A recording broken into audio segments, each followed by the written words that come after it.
Once healed, aren't we to facilitate the healing of our brothers and sisters who are living in situations that could be described as a situation of chain, of division, of resentment, of hate, unforgiveness, social injustice?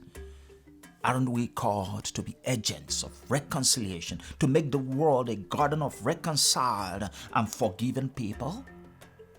I tell you, friend, more blessed is the heart that loves and forgives than the heart that is pregnant with resentment and hate. Thank God if you've been healed from hate, from unforgiveness and hurts from injustice. Your blessings multiply when you become a healing agent for the good. God love you. God bless you.